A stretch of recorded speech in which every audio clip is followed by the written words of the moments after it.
عايز تجيب مجموع وكل يوم تقول هبدا من بكره وبكره يجيب بكره، بس انت برضو لسه عايز تجيب مجموع مع انك لسه ما بداتش. الكلام ده لو كنت سمعته عن قدك كان حرفيا وفر عليا سنين. واقول لك ان الفيديو ده مش هيكون زي الفيديوهات التقليديه بتاعت ازاي تذاكر ونصايح المذاكره وماده كذا ومش ماده كذا، لان الفيديو ده حرفيا اهم منهم، لانه يخليك تقدر تستخلص كل الفايده من الفيديوهات دي، لان في تجربه شخصيه ليا انا هقول لك ازاي تستفاد منها وازاي تطبقها وما تقعش في الغلطات اللي انا وقعت فيها. واللي مش هيسمع الفيديو ده حرفيا هيفضل في الدوامه بتاعت هبدا من بكره هبدا من بكره هبدا من بكره، وانت هتكون خلصت الكلام ده من زمان وتقول الحمد لله الذي عافانا. فيها كلام بقى كتير ويلا بينا نبدا الفيديو.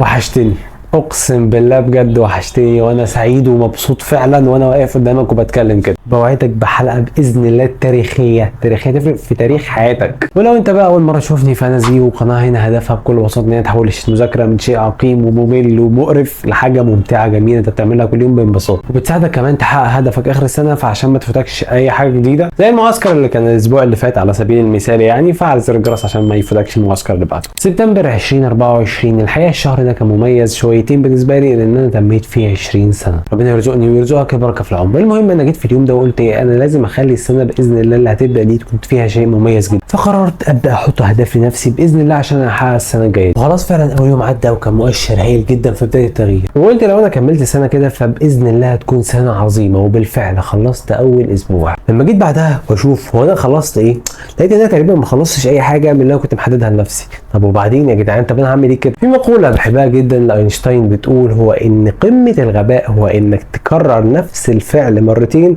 وتستنى ان المره اللي جايه يكون في نتيجه مختلفه. انا بقى ما كنتش في قمه الغباء ده، كنت هرم غباء حرفيا. انا كررت نفس الافعال اللي انا عملتها في الاسبوع الاول اللي ما انجزتش فيها اي حاجه، كررتها كمان لمده 6 اسابيع. وجيت بعد كده في يوم من الايام ببص على التعليقات لقيت في تعليق بيتكرر من ناس كتير جدا. ناس كتير بتقول لي يا دكتور انا قررت ابدا جد، وفعلا خلاص هبدا جد اهو، بس لقيت ان انا بعد اسبوع ما عملتش اي حاجه من اللي انا كنت محددها. فلاحظت ان كده المشكله بتتكرر مش معايا لوحدي، بتتكرر مع ناس كتير. هنا بقى بدات رحله البحث عن حل بين قوسين لازم يكون فعال. في اليوم ده كان في مشكله شاغله تفكيري وكانت حرفيا هتخلي دماغي تنفجر من كتر الافكار اللي فيها. والحقيقه انا ما كنتش عارف اسال مين فيها، انا عايز اسال حد يكون خبير بقى في العلاقات وكل الكلام ده. وافتكرت فجاه اهم واحد بيتكلم عن العلاقات الانسانيه في الشرق الاوسط وفي العالم كله، الدكتور ياسر الحزيمي. وبالرغم من ان كان عندي امتحان على فكره، بس حرفيا انا كان دماغي مش قادره تبطل تفكير، فقررت ان انا اسمع البودكاست اللي بيتكلم عن المشكله دي، ولقيت معاه الحل اللي انا جاي اقوله لك النهارده. تخيل معايا كده لو في الاوضه اللي انا فيها دي انا وصاحبي قاعدين، وفجاه لا قدر الله يعني قامت حريقه في الاوضه. هو قرر ان هو يهرب وانا قررت ان انا افضل. هل تفتكر ان هو كده هينجو؟ بالعكس احنا الاثنين هنشوف نفس المصير. تقول لي ازاي؟ ان القرار من غير فعل ملوش اي لازمه. فعشان يحصل اي تغيير لازم يكون التغيير ده مصحوب بقرار وفعل، عشان تنطبق عليك الايه اللي ربنا بيقول فيها ان الله لا يغير ما بقوم حتى يغيروا ما بانفسهم. لما الفكره دي دخلت دماغي قلت ساعتها لازم فعلا احط لنفسي قرار بالتغيير، زي ما مثلا حصل مع شخص انا بتابعه وهو نصر العجيل او دوبامي كافيين. الشخص ده برضو جه قال لك انا يوم ما تميت 25 سنه حطيت لنفسي ان اليوم ده هيكون هو يوم بدايه تغيير حياتي. سبحان الله برضو سمعت كذا حد برضو قال لك انا في يوم فلاني هنا قررت تغير حياتي. فانا عن نفسي قلت في يومها انه اليوم ده باذن الله هيكون هو يوم تغيير حياتي. وعايزك تنزل انت كمان دلوقتي وتقول شو يوم انت شفت في الفيديو ده، هتقول ان اليوم ده هو اليوم اللي هيكون باذن الله في بدايه تغيير حقيقي لحياتك. وكده احنا نكون خلصنا اول خطوه. طب بالنسبه بقى لتاني خطوه واللي هي الاهم والحقيقيه فعلا، هي ازاي هننفذ القرار ده. قبل ما انتقل معاك للجزئيات بتاعت ازاي هنطبق القرار ده، خليني اقول لك ان في مشكله شائعه جدا وفي قرار كتير جدا من طلبه الثانويه بتخاف ان هي تاخده. تلاقي طالب مشترك مع مستر مشهور جدا جدا جدا يعني، وتلاقي ان الطالب ده ما بيعرفش يحل خالص. اقول له يا ابني طب ما تجرب حد تاني، يقول لي لا انا مشترك مع ده وهو خلاص المشهور. اقول له انا ساعتها لو كنت فعلا مشيت بالمبدا ده كان زمان لحد يومنا هذا ما بعرفش احل الفيزياء. لدرجه يا راجل ان انا وصلت تقريبا 6 مدرسين على اخر السنه مثلا، حاجه كده كان رقم فعلا كبير جدا بعد ما كنت جربت كل المدرسين المشهورين. والحمد لله فهمت الفيزياء. المدرس كان مجموعه عنده اقصاها 15 واحد. هنا بقى الحقيقه في تيم لميس اسمها مس سلمى عندها فوق الربع مليون مشترك ما شاء الله على قناتها على اليوتيوب بخصوص رعايه الفيديو ده. انا دايما بسال ايه اللي عندك مش عند غيرك. لقيت بعدها الرد هي ان الميس بتشرح كل جزئيه وتطلع منها جميع الافكار المحتمله على الجزئيه دي، وان هي طبقت النظام ده على دفعه السنه اللي فاتت، وفعلا لقيت فيه افكار كتير جدا تلاقت في امتحان اخر السنه. كانت ردود الطلبه زي ما انت شايف قدامك. حتى هنا انا ما كنتش مقتنع جدا، بس اقتنعت بجد لما قالت ان في فعلا نسبه الطلبه عندها بسم الله ما شاء الله زادت اخر السنه بنسبه 400%. لما الطلبه بقى شافت تقريبا المدرسين كتير وقررت ان هي تستقر عند المس، فعشان كده هي عامله معسكر تلم بيه الفصلين الاول والثاني لاي حد تقريبا ما فتحهمش. تقدر انت بنفسك تروح وتجرب، وهيكون في سعر مخفض لاول 100 واحد. بما انك تبعي فما ينفعش تتعامل عادي كده، فخليني اقول لك انك لو رحت وامتحنت الامتحان الشامل بتاع الفصل الاول او الفصل الثاني وقفلت الامتحان، فهيبقى ليك فصل تكاثر كامل بنص سعر. بما اني لسه ما اتكلمتش على احياء قوي يعني، فخليني اقول لك ان فصل التكاثر انت ما ينفعش توقعه، ارجوك بجد ايا كان لو هتقراه، بس ما ينفعش توقع فصل التكاثر. فصل التكاثر هو يعتبر تلتين الاحياء، واكتر فصل فيه افكار في المنهج، واكتر فصل فيه يعني بص كل حاجه. فصل التكاثر هو لب الاحياء. وحاليا مسلمه فصل التكاثر، وانا هسيب لك اللينك في التعليق المثبت تحت. ولازم افكرك بحاجه مهمه جدا، هي انك لازم بتاخد مع المدرس اللي انت بتفهم منه وبتعرف تحل معاه. ده هو المدرس المثالي بالنسبه لك. اكتر من كده مش مهم بقى اي حاجه ثانيه، مش مهم واحد صاحبك بياخد عنده، مش مهم يكون مشهور، مش مهم يكون حد اعلن عنه، مش مهم يكون اي حاجه. اهم حاجه تاخد مع المدرس اللي انت بتفهم منه. ولو انت ما بتعرفش تحل ومش فاهم، لازم تقعد تدور على اي مدرس في اي ماده بحيث انك تقدر توصل لمرحله بتعرف تحل وبتفهم مدرس. نيجي بقى دلوقتي للجزء الاهم في الفيديو ده، وهو ازاي هتقدر تنفذ قرار التغيير. مرحله التغيير بتتقسم، المرحله اللي قدامنا دي كلها هي دي اجزاء مرحله التغيير كلها. اول حاجه منهم احنا قلناها وخلاص خلصت فعلا، هي ان احنا خدنا القرار وحددنا اليوم اللي احنا المفروض نعمل فيه الحاجه دي. بعد كده هنبدا نتكلم على ايه؟ هنبدا نتكلم ان انت تبدا تحدد ايه هي الحاجه اللي انت عايز تغير فيها. لو انت مثلا ممكن تكون عايز تخلص ماده معينه مثلا ما بداتش فيها خالص، الفيزياء على سبيل المثال، فانت اول حاجه تعملها ايه؟ اول حاجه انك حددت الحاجه انت دي معتمد عليك، انت بتوقف عليك، انت هتحدد انت عايز تخلص ايه. حلو. بعد كده هنبدا يجي دور مين؟ دور الخبير. الخبير ده احنا محتاجين نعمل ايه؟ هو هيقول لك تمشي في طريق ايه. الخبير ده ممكن يكون مستر، ممكن يكون نصيحه انت بتسمعها من حد مثلا على اليوتيوب ولا حاجه، فبالتالي انت كده تكون خلصت اول مرحله من او ثاني مرحله بقى من مراحل التغيير، الا وهي انك حددت الحاجه اللي انت محتاج تخلصها. وانس انك حددت الحاجه، هنا هيجي بقى المرحله اللي معظم اصلا ما بيدخلهاش، ايه؟ ان هو يبدا الحاجه.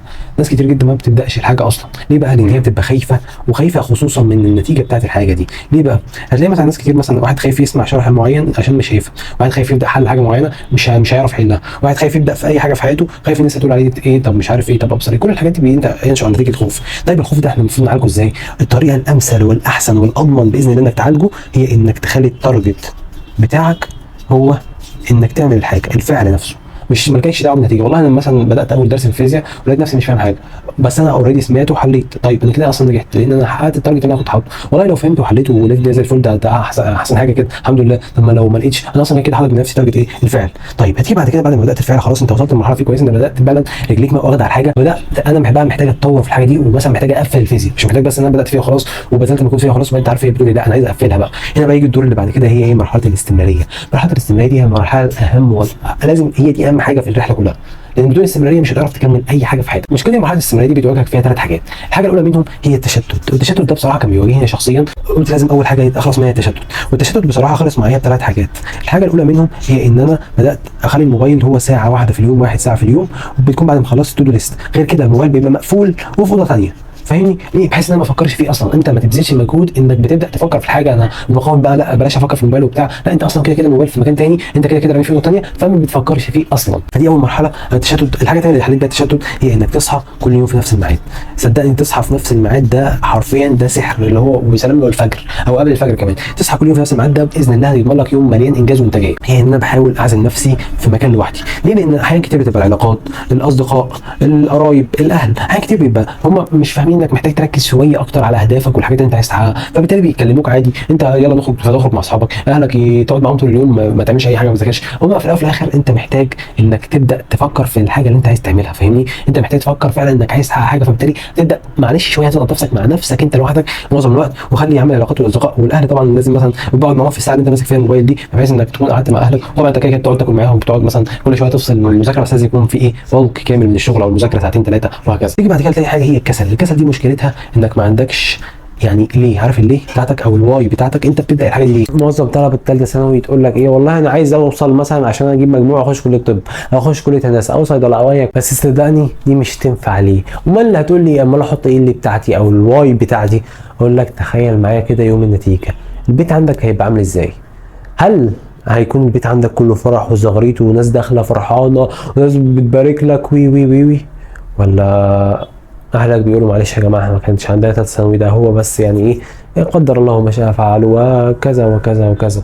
انت مش مطلوب منك النتيجه، بس انت طول الرحله دي يوقف عليك انت لازم تحط في دماغك ان الموضوع متوقف عليك انت اللي هتشتغل وتتعب طول السنه، انت اللي هتستحمل طول السنه ان كل الناس بتبقى في افراح ولا في عزومات ولا في واصحابك مثلا ممكن يكونوا بيروحوا يحجزوا ويخرجوا ومش عارف ناس بخروجات وبتاع، وانت الوحيد اللي يا عيني قاعد طول الوقت بتذاكر، انت الوحيد اللي الناس بتقول عليك خلاص بقى اتهبلت، بقيت مهووس من كتر المذاكره.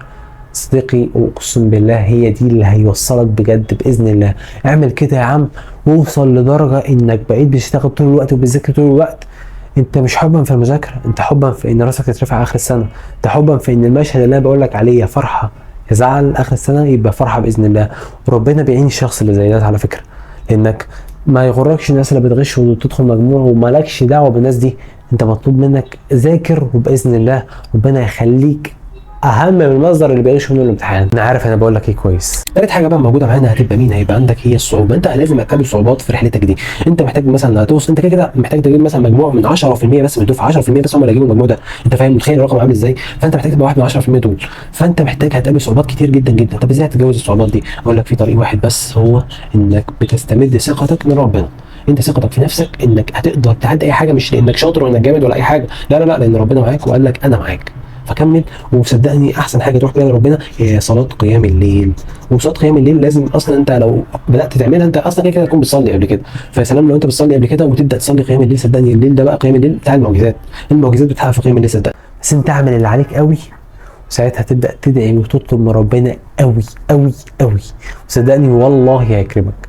بس انت طبق المعادله دي، اتعب قوي وادعي قوي. اللي بيتفرج عليا عارف ان انا نادرا ما بطلب ان فكره فيديوهات دي تتشير او حاجه، بس بجد بجد الفيديو ده ارجوك خده كده بلينك وحطه في الستوري عندك، ارجوك من كتر اهميته. صدقني والله اي حد هيتفرج على الفيديو ده هيفرق معاه جدا، لان ده فعلا هيكون بدايه تغيير اي شخص. ببساطه ان شاء الله هتكون وصلت لايه؟ لمرحله النتيجه.